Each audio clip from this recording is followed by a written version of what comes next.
Tu voudrais payer moins d'impôts? Quand tu remplis ta déclaration d'impôt en Suisse, c'est un vrai calvaire. Tu sais jamais vraiment si tu l'as remplie correctement. T'aimerais réussir à diminuer cette facture qui va dans tous les cas faire un peu mal? Alors tu es sur la bonne vidéo.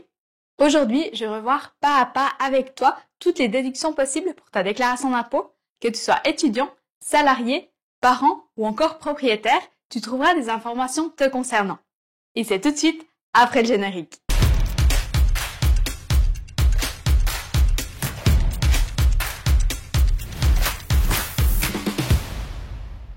Lorsque tu remplis ta déclaration d'impôt en Suisse, il est important de profiter de toutes les déductions fiscales possibles. Les déductions fiscales te permettent de réduire ton revenu imposable et par conséquent ta facture d'impôt. Il est donc essentiel de réduire le plus qu'on y est autorisé. Pour ceci, je vais passer en revue toutes les déductions fiscales possibles en Suisse et j'espère que tu trouveras des déductions fiscales que tu ne savais pas auparavant qui te permettront de réduire tes impôts. Sache que les maxima et minima de chaque déduction fiscale sont susceptibles de changer d'un canton à l'autre. De plus, les déductions peuvent être différentes au niveau fédéral et au niveau cantonal, puisque les deux ont des déductions maximales différentes. Tout d'abord, on va voir les déductions qui vont intéresser la majorité d'entre vous, à savoir les frais de déplacement. Il s'agit d'une déduction fiscale à laquelle presque tout le monde peut prétendre, puisqu'elle concerne les dépenses liées au trajet vers son travail pour les salariés. Ces frais de déplacement peuvent être de nature différente. Premièrement, si tu te rends au travail en voiture ou en moto, tu peux déduire les kilomètres parcourus entre ton domicile et ton lieu de travail. Si tu travailles à temps plein, tu peux déduire un maximum de 220 fois le trajet aller-retour entre ton domicile et ton lieu de travail. Tu devras bien sûr justifier l'utilisation d'une voiture. Ça peut être que l'endroit où tu habites est mal desservi, que tu gagnes plus d'une heure en utilisant la voiture en comparaison à si tu allais au travail en transport public, etc. Dans le cas où tu te rendrais au travail en transport public, tu peux déduire le prix de ton abonnement au transport public.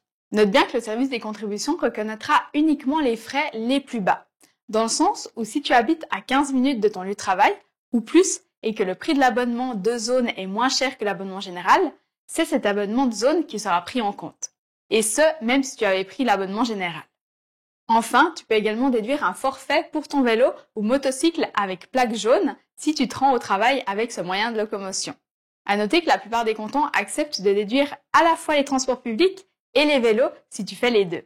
Chaque canton aura un maximum différent pour cette déduction de frais de transport. Mais elle est très importante car elle peut facilement diminuer ton revenu imposable de plusieurs milliers de francs. Autre déduction à ne pas négliger, les frais de repas. Si tu ne peux pas rentrer chez toi pour le repas de midi, tu peux également déduire ces frais de repas.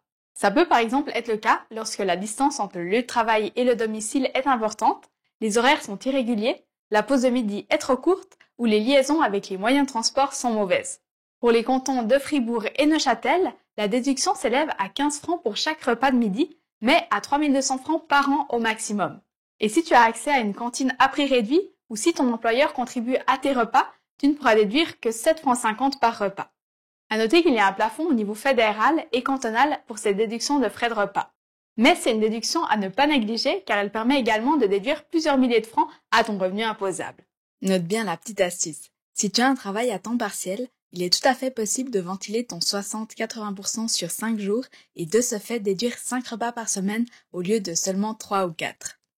En plus, si tu séjournes pendant la semaine à ton lieu de travail, tu peux également déduire les repas du soir, ce qui fera 30 francs par jour et non plus 15 francs ou 6400 francs par an au maximum si les circonstances existent toute l'année. Dans le cas où tu séjournerais à ton lieu de travail, tu peux encore déduire le montant du loyer d'une chambre conformément au loyer usuel au lieu de séjour et il te faudra joindre une copie du contrat de bail. Tu pourras également déduire le transport de ton lieu de résidence à ton lieu de travail 2 fois par semaine, alors ne les oublie pas. Autre déduction à ne pas oublier, les dépenses liées au travail. On retrouve parmi elles les vêtements de travail, le matériel, les logiciels, les livres, les cours, etc. Tu peux bénéficier d'une déduction forfaitaire s'élevant à 3% de ton salaire net, au minimum 2000 francs et au maximum 4000 francs par année. Si tu as des coûts plus élevés, tu peux choisir de déduire les coûts effectifs, mais en ajoutant bien toutes les pièces justificatives. À noter que les frais engagés pour le télétravail volontaire sont à mettre également dans cette partie autres frais professionnels. Tu peux déduire le coût de l'équipement pour travailler à domicile si ton employeur ne le fournit pas. De plus, certains cantons acceptent que tu déduises le prix de location d'une pièce de ton appartement ou maison si tu l'utilises uniquement pour le télétravail. Note bien qu'aucune déduction supplémentaire n'est accordée relative au télétravail. en tout cas en ce qui concerne le canton de Fribourg.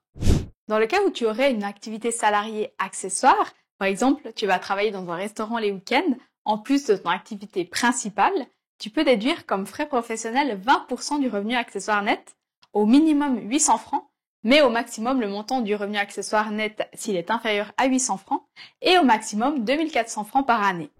Toujours concernant le travail, une autre déduction possible est les frais de formation et de perfectionnement. Il n'est plus exigé qu'il existe un lien intrinsèque entre les frais engagés et l'activité lucrative exercée. Les frais de formation sont donc plus facilement admis en déduction. Ça peut être un stage de perfectionnement, des formations payantes sur LinkedIn ou autres plateformes en ligne, des cours de langue, etc. Note bien que seuls les montants effectivement supportés peuvent être déduits jusqu'à un montant maximum de 12 000 francs pour le canton de Fribourg. Sont exclues naturellement les formations prises en charge par ton entreprise, comme c'est majoritairement le cas. Dans certains cantons, comme Zurich, il est possible de déduire certaines formations sans justification. D'autres cantons vous le permettent probablement, mais je n'ai malheureusement pas plus d'infos à ce sujet. Une autre déduction fiscale intéressante est la déduction des primes d'assurance maladie et accident. L'assurance maladie étant obligatoire en Suisse et les primes augmentant d'année en année, ça fait assez mal au porte-monnaie. On va donc pas se gêner de déduire cet argent de notre revenu imposable. Dans le canton de Fribourg, il est possible de déduire 4 810 francs par an pour une personne célibataire, séparée, divorcée ou veuve, 9 620 francs par an pour les époux, 4 210 francs par an pour chaque jeune adulte en formation à la fin de l'année, de 18 ans révolus jusqu'à 25 ans révolus, et 1 140 francs par an pour chaque enfant de moins de 18 ans à charge à la fin de l'année 2023. Et qui dit frais d'assurance maladie, dit aussi frais médicaux. Si tu as des frais médicaux élevés, tu pourras en déduire une partie de ton revenu imposable. On parle ici des frais de médecin, dentiste, médicaments prescrits, soins prescrits, lunettes et lentilles. Tout ce que tu devras payer de ta poche peut être déduit.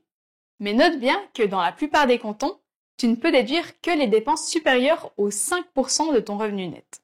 En conséquence, si tes dépenses sont inférieures à ces 5%, tu ne pourras rien déduire, ce qui est le cas pour la majorité des personnes malheureusement. On arrive à la déduction fiscale la plus importante, tes contributions au troisième pilier, qu'ils soient bancaires ou en assurance. Si tu suis ma chaîne, tu as sûrement déjà entendu parler des troisième piliers pour investir pour ta retraite, et ce, avant l'investissement en bourse ou en crypto. Et pour cause, chaque année, tu peux cotiser jusqu'à un certain montant, 7 056 francs pour 2024, par personne salariée de ton ménage. Donc si tu es en ménage avec une personne, il est judicieux de cotiser les deux si vous le pouvez. Comme ces 7 056 francs sont déductibles entièrement, ça fait sa diff sur ton revenu imposable. Et là, Saint Graal, si tu es indépendant, tu peux verser jusqu'à 20% de ton revenu net dans le troisième pilier, mais au maximum 35 280 francs pour cette année. Bien sûr, si tu n'as pas encore de troisième pilier, je ne peux que t'encourager à lire mon article de blog concernant les troisièmes piliers ou regarder l'une de mes vidéos YouTube les concernant. Il est important que tu choisisses le meilleur troisième pilier possible. De plus, si tu es jeune, que tu as entre 20 et 35 ans, il serait intéressant d'investir ton troisième pilier en bourse, chose possible avec Viac, Frankly, FinPension ou encore You, dont tu retrouves tous les codes promo sous la vidéo, te donnant à chaque fois un avantage non négligeable comparé à si tu ouvrais un compte sans mon code. Ce qui est génial avec ces troisièmes piliers, c'est que tu peux décider de ton allocation entre actifs risqués, comme les actions, et actifs moins risqués, comme les obligations, en fonction de ton profil de risque. Le fait de placer ton troisième pilier bancaire en bourse te permet d'avoir de bons rendements. La raison pour laquelle je trouve cette déduction incroyable est qu'en plus de t'inciter à investir pour ta retraite, ce montant investi n'est pas comptabilisé dans ta fortune, donc tu n'as pas d'impôt sur la fortune dessus pendant toutes les années de cotisation. Et en plus, le montant investi chaque année vient réduire ton revenu imposable et donc vient diminuer ta facture d'impôt. À l'inverse, les autres déductions fiscales te permettent de déduire l'argent que tu as dépensé.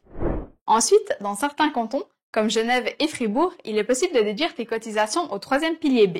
Les déductions maximales sont de 1 500 francs pour les personnes mariées vivant en ménage commun et de 750 francs pour les autres contribuables.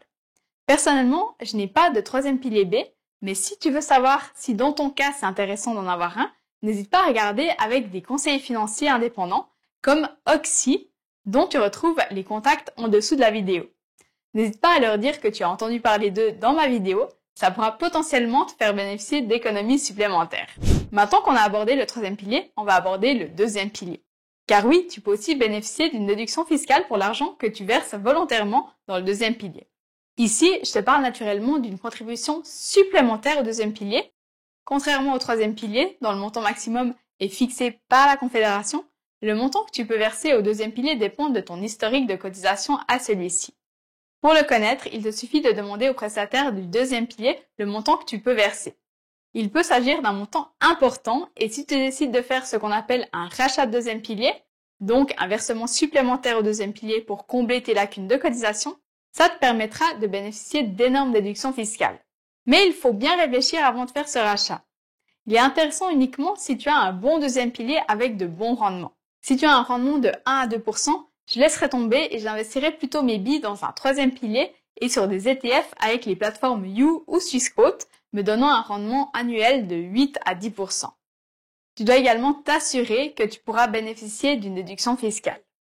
Attention, si tu as retiré l'argent du deuxième pilier pour l'achat d'une maison ou ton lancement dans l'indépendance, tes cotisations supplémentaires ne seront pas déductibles fiscalement tant que tu n'auras pas remboursé ce que tu as retiré. Donc, si c'est ton cas, passe ton chemin et dirige-toi directement vers l'investissement en troisième pilier et en bourse. Maintenant, si tu n'as jamais touché à ton deuxième pilier et que tu désires faire un rachat, les contributions au deuxième pilier sont intéressantes pour diminuer tes impôts et investir pour ta retraite tout en n'étant pas taxé sur la fortune. Garde juste à l'esprit que les rendements des deuxièmes piliers sont très faibles. Prochaine déduction, les dettes. Si tu as des dettes, tu peux déduire la valeur de tes dettes de ta fortune nette imposable. Petite astuce. Tu peux ajouter toutes les factures que tu reçois en décembre et que tu n'as pas payées encore au 1er janvier dans tes dettes. Selon les montants, ça peut faire une grande différence dans tes impôts sur la fortune nette. Et si tu as des dettes et que tu payes des intérêts sur celles-ci, tu peux bénéficier d'une déduction fiscale. Si tu as un prêt à la consommation ou un prêt hypothécaire, tu peux déduire tous les paiements d'intérêts. C'est pareil pour les dettes de carte de crédit. Par contre, les paiements d'intérêts en cas de leasing ne sont pas déductibles puisque l'objet ne nous appartient pas. Ensuite, on a les dons. Si tu fais un don à une organisation caritative, organisation à but non lucratif, tu peux obtenir une déduction fiscale pour le montant de la donation, pour autant qu'elle soit de minimum 100 francs. Ici, il est très important de conserver les certificats de donation de l'organisation à but non lucratif pour pouvoir les déduire sur ta déclaration d'impôt. Si par hasard tu avais effectué un versement sans jamais avoir de certificat, fais un petit mail à l'organisation pour qu'elle t'en envoie un. Au niveau fédéral, tu peux déduire jusqu'à 20% de ton revenu net. Au niveau cantonal, il variera de 10 à 20%. Alors, si tu es généreux donateur, ça peut aussi t'avantager niveau impôt. On passe aux déductions pour les familles, à savoir la garde pour les enfants. Les frais de garde d'enfants sont déductibles de ton revenu imposable. La déduction se monte au maximum à 12 000 francs par enfant dans le canton de Fribourg. Cette déduction peut être demandée pour chaque enfant qui est âgé de moins de 14 ans et ce pour autant que les frais de garde soient prouvés. Au niveau fédéral, la déduction fiscale maximale est de 25 000 francs. À noter que la déduction est accordée pour autant que les deux conjoints aient une activité lucrative. Lorsqu'un époux exerce une activité lucrative et que l'autre suit une formation ou qu'elle bénéficie d'une rente AI, ou lorsque les deux conjoints suivent une formation, la déduction pourra être accordée. Par contre, les cantons n'accepteront pas la déduction pour la garde des enfants si l'un des conjoints ne travaille pas. Supposons que le conjoint qui ne travaille pas peut s'occuper des enfants. Pour les personnes en couple, il existe également des déductions fiscales. Parce que bon, c'est pas toujours facile d'être en couple. Du coup, l'État souhaite vous soutenir comme il peut. Mais non, je plaisante. Si ton conjoint ne travaille pas, tu peux déduire 2 600 francs de ton revenu imposable. À l'inverse, si ton conjoint travaille, tu peux bénéficier d'une déduction fiscale pour double revenu. Elle sera de 50% du revenu le plus faible, avec un minimum de 8 100 francs et au maximum de 13 400 francs. Ensuite, on a les déductions pour les personnes à charge. Si tu as des enfants ou des personnes handicapées à charge, au niveau fédéral, tu peux demander jusqu'à 6 100 francs par personne à charge. Au niveau cantonal, ça varie fortement d'un canton à l'autre. Puis, on a des déductions pour personnes à charge incapables de subvenir à leurs besoins. Cette déduction est de 5 000 francs pour chaque personne nécessiteuse. Il s'agit des personnes dont les frais d'entretien sont assumés par le ou la contribuable pour au moins 6 500 francs par année. Si malheureusement ou heureusement, ne sait-on jamais selon ta situation, tu es divorcé et que tu verses une pension alimentaire à ton ex-partenaire, tu peux déduire cette mention de ton revenu imposable. On passe maintenant aux déductions importantes pour toute personne ayant une fortune, à savoir les frais de gestion des actifs. Plus concrètement, ça comprend les frais pour les comptes courants et comptes épargne, les droits de garde, les frais de coffre-fort et les frais de taux d'intérêt négatifs. Dans la plupart des cantons, tu as la possibilité de choisir entre déduire les honoraires effectifs ou déduire un forfait. Le taux forfaitaire est dans bien des cas une valeur pour 1000 de ta fortune nette. Il est bien souvent supérieur au coût effectif, c'est donc plus facile et avantageux de déduire le taux forfaitaire. On passe au propriétaire, avec en premier lieu les déductions pour rénovation de maison. Si tu effectues des travaux de rénovation dans ta maison, par exemple tu rénoves ta cuisine, tu retapes ta salle de bain, tu passes au chauffage électrique, etc., tu peux bénéficier de déductions fiscales. Mais sache que tu ne peux pas tout déduire, ça dépendra de l'objet du travail. Si les rénovations augmentent la valeur de ta maison, tu ne peux malheureusement pas les déduire de ton revenu imposable. Ça peut être de refaire ta terrasse, construire une piscine, etc. Par contre, si les rénovations augmentent l'efficacité énergétique de la maison, tu pourras les déduire de ton revenu imposable. Ça peut être de refaire l'isolation de ta maison, passer à une pompe à chaleur ou encore poser des panneaux solaires sur ton toit. De manière générale, les rénovations qui n'augmentent pas la valeur de la maison peuvent être déduites. Note bien que si tu planifies de grands travaux, ça peut être super avantageux de les repartir sur plusieurs années. L'impôt étant progressif, tu peux économiser plus d'argent sur 2-3 ans que sur un seul. Selon ton canton de résidence, tu peux également déduire de ton revenu imposable d'autres dépenses liées au logement, comme la prime d'assurance des bâtiments, déductible dans la plupart des cantons. Il te faudra ajouter ces dépenses au coût de rénovation de la maison. Il faut savoir que tu peux choisir soit une déduction forfaitaire, soit une déduction fiscale effective. Si tu as peu de travaux de rénovation à faire, ce sera avantageux de choisir le tarif forfaitaire qui sera probablement plus élevé. Autre déduction pour les propriétaires, la valeur locative de la propriété. Si tu es propriétaire et que tu vis dans ta maison, tu payes des impôts sur la valeur locative de ta maison, qui est considérée comme un revenu alors qu'elle ne l'est pas. En fait, tu vas payer des impôts comme si tu le louais. Et ce revenu que tu ne touches pas s'ajoutera à ton revenu imposable, ce qui peut augmenter considérablement tes impôts. Mais alors, comment réduire cette valeur locative? Eh bien, il n'y a qu'une seule façon de la réduire. Invoquer la sous-utilisation de la maison. En gros, si tu as une pièce dans ta maison qui n'est pas utilisée, tu pourras dire que tu n'utilises pas cette pièce et demander qu'elle soit retirée du calcul de la valeur locative. Ça peut vraiment faire une différence importante dans la valeur locative, ce qui se reflètera sur ton revenu imposable. Dernière catégorie, les retenues d'impôt. Si tu as payé des impôts à la source, il est très important de les déclarer. Ces retenues à la source seront prises en compte dans le calcul de l'impôt que tu as déjà payé. Ils réduisent donc les impôts que tu dois encore payer. Au niveau des revenus sur lesquels tu payeras un impôt à la source, on retrouve les paiements de dividendes, les rentes et pensions et les gains de loterie. Si tu investis dans des actions ou ETF américains via des plateformes américaines comme Interactive Brokers, tu pourras même déduire la retenue effectuée à la source par le Bureau des impôts des États-Unis. Alors voilà, comme tu as pu le voir, il existe de nombreuses possibilités de déduction fiscale. Certaines déductions fiscales sont vraiment avantageuses et gratuites comme les cotisations au deuxième et troisième pilier. Certaines déductions pour dépenses effectives peuvent être avantageuses en déduction forfaitaire, donc ça vaut le coup de faire tes petits calculs. Le plus important en remplissant ta déclaration d'impôt, c'est de justement n'oublier aucune déduction, car une fois ta déclaration d'impôt envoyée, c'est trop tard. Alors assure-toi bien d'avoir déduit tout ce que tu pouvais déduire. On arrive au terme de cette vidéo, alors si tu as aimé ces infos et que tu veux plus d'astuces pour mieux gérer tes finances, abonne-toi à ma chaîne YouTube et surtout active les notifications pour ne plus rien louper.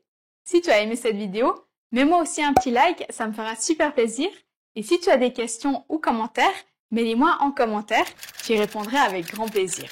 Aussi, si tu penses que ma vidéo peut aider d'autres personnes, n'hésite pas à la leur envoyer. Et voilà, il me reste plus qu'à te souhaiter une belle journée et à la semaine prochaine pour une nouvelle vidéo!